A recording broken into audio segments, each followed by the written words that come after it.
যেখানে বাড়িতে হঠাৎ একটা ইঁদুর দেখলেও আমাদের কপালে হাত পড়ে, সেখানে একটা দুটো নয়, গোটা মন্দির জুড়ে ঘুরে বেড়াচ্ছে হাজার হাজার ইঁদুর, অথচ কেউ কিছু বলার নেই। এখানেই যেন তাদের নিশ্চিন্ত বাস। কোনো বাহন নয়, আসলে এখানে খোদ দেবতার আশীনা বসিয়ে পুজো করা হয় ইঁদুরদের। এখানে হাজার হাজার ধূসর বাদামি ইঁদুরের মধ্যে রয়েছে বেশ কিছু সাদা রঙের ইঁদুরও। মনে করা হয় কেউ যদি মন্দিরে এসে কোনো ক্রমে সাদা ইঁদুর চাক্ষুষ করেন তবে তিনি সৌভাগ্যের অধিকারী। শুনতে অবাক লাগলেও এটাই সত্যি। ভারতেই রয়েছে এমন এক আজব মন্দির। জানেন কোথায়?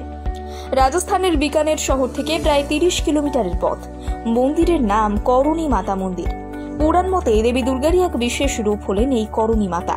আমরা জানি এই বাংলায় দেবী দুর্গার যে পারিবারিক রূপের বন্দনা করা হয় তাতে গণেশের বাহন হিসেবে লক্ষ্য করা যায় এই নিরীহ পশুটিকে।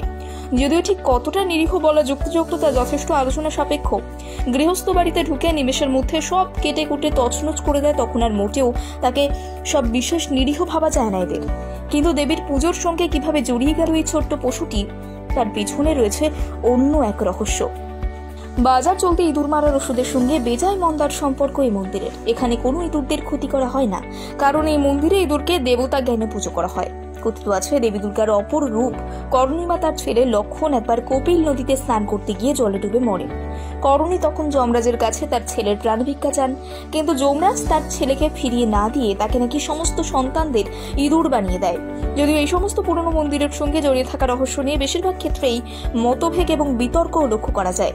রাজস্থানের করণী মাতা মন্দিরও তার ব্যতিক্রম নয়।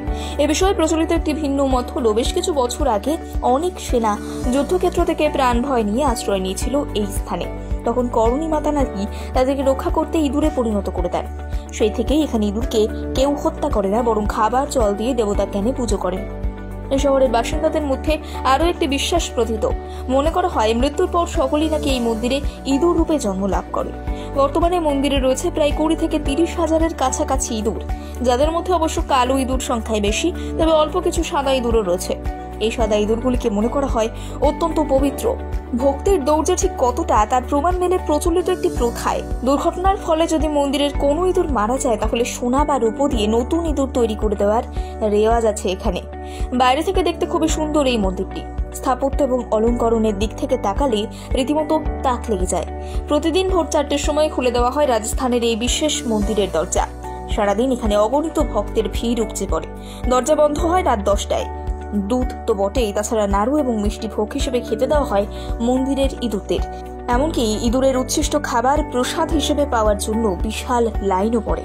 বিশ্বাসের জোরে অসম্ভব সম্ভব হয় নিমেষে।